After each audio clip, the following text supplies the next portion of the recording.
할렐루야, 함께 하신 주님을 찬양합니다. 오늘 같이 나눌 하나님의 말씀 요한복음 7장 53절부터 8장 20절까지의 말씀을 통하여 나는 세상의 빛이라 라는 제목으로 같이 나누기를 원합니다.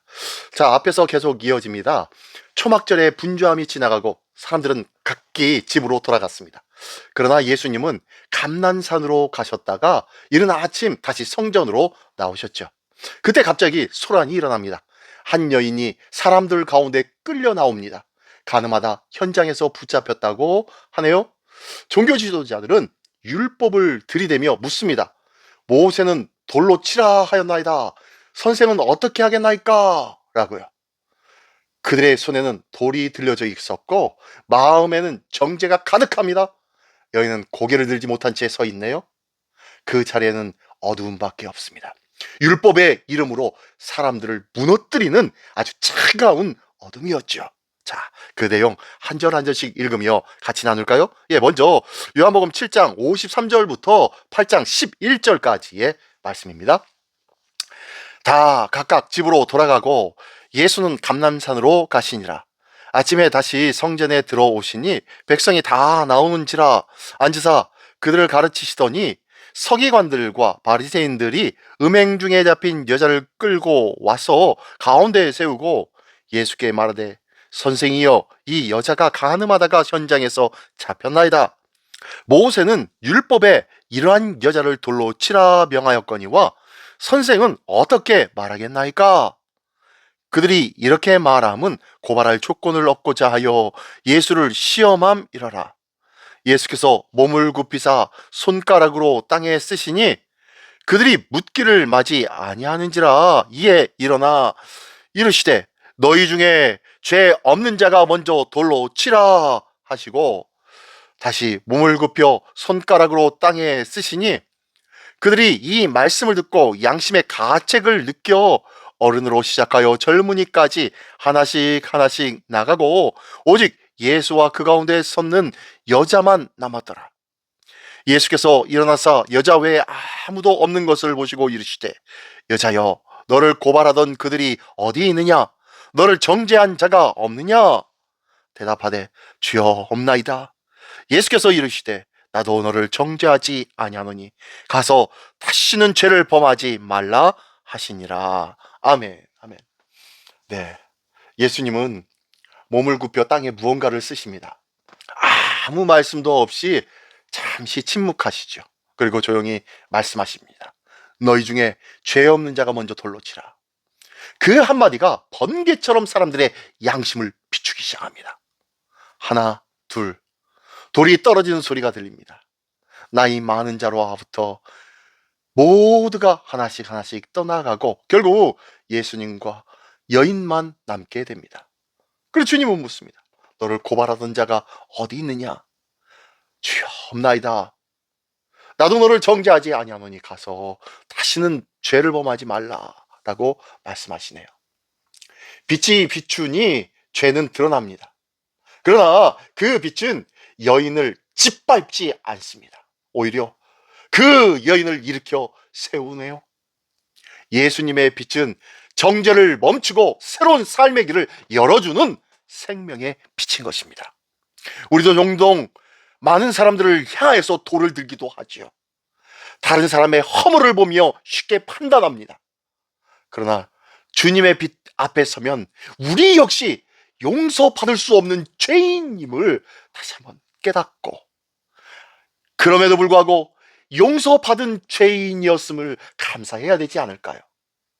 교회는 돌을 드는 곳이 아니라 돌을 내려놓는 곳이어야 합니다.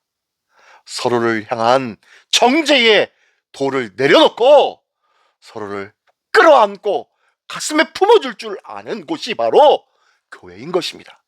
교회 앞에 모든 자들이 돌을 내려놓고 하나님 앞에 감사와 은혜와 겸손과 섬김으로 온전히 서는 우리 모두가 되시기를 예수님의 이름으로 축원합니다. 네, 계속해서 12절로 20절까지의 말씀입니다.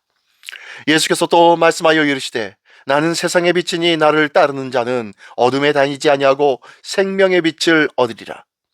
바리새인들이 이르되 네가 너를 위하여 증언하니 네 증인은 참되지 아니하도다. 예수께서 대답하여 이르시되 내가 나를 위하여 증거하여도 내 증언이 참되니 나는 내가 어디서 오며 어디로 가는 것을 알거니와 너희는 내가 어디서 오며 어디로 가는 것을 알지 못하느니라. 너희는 육체를 따라 판단하나 나는 아무도 판단하지 아니하노라. 만일 내가 판단하여도 내 판단이 참되니 이는 내가 혼자 있는 것이 아니요 나를 보내신 이가 나와 함께 계심이라. 너희 율법에도 두 사람의 증언이 참되다 기록되었으니 내가 나를 위하여 증언하는 자가 되고 나를 보내신 아버지도 나를 위하여 증언하시느니라. 이에 그들이 묻되 네 아버지가 어디 있느냐? 예수께서 대답하시되 너희는 나를 알지 못하고 내 아버지도 알지 못하는도다. 나를 알았더라면 내 아버지도 알았으리라. 이 말씀은 성전에서 가르치실 때에 헌금함 앞에서 하셨으나 참는 사람이 없으니 이는 그의 때가 아직 이르지 아니하였음이러라. 아멘. 아멘. 네, 두 번째 단락에서는요, 성전에서 울려 펴진 생명의 빛의 선언을 말씀해주고 있습니다. 이 장면이 끝난 뒤 예수님은 다시 성전에서 말씀하십니다. 특별히 헌금한 곁 초막절이면 거대한 등불이 켜지던 자리였습니다. 예루살렘 밤하늘을 밝히던 그 등불을 배경으로 예수님은 선포하시고 계신 거예요. 나는 세상의 빛이라. 나를 따르는 자는 어둠에 다니지 아니하고 생명의 빛을 얻으리라. 라고요. 광야에서 이스라엘을 인도하던 불기둥처럼 하나님은 빛으로 역사하셨습니다. 그런데 이제 그 빛이 한 인격으로 서 계신 것입니다. 누구예요? 예, 예수님. 예수님 자신이 바로 빛이시죠. 바리새인들은 그 증언이 옳지 않다고 따집니다. 그러나 예수님은 아버지께서 함께 증언하고 계시다고 말씀하지요. 문제는 증거의 부족이 아니라 마음의 어둠이었습니다. 마음의 닫힘이었습니다. 마음의 거부였습니다.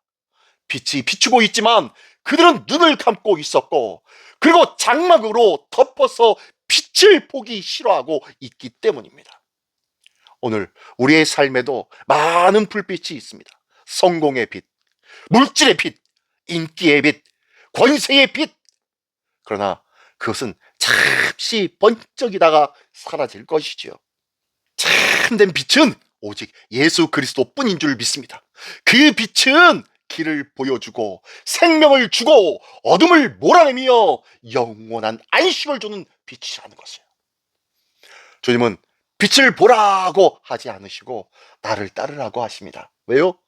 빛을 아는 것과 빛을 따르는 것은 다르기 때문입니다. 빛을 따를 때에 우리는 어두움에서 벗어나 생명의 빛 가운데 걷게 될 줄 믿습니다. 오늘도 주님의 빛 가운데 거할 수 있는 우리 모두가 되기를 원합니다. 정죄의 현장에서 예수님은 여인을 살리셨습니다.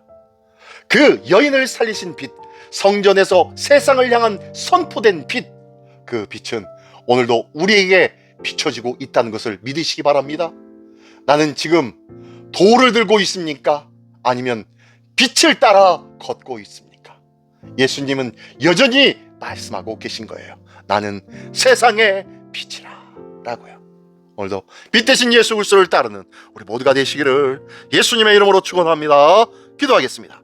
전능하신 주님 감사를 드립니다.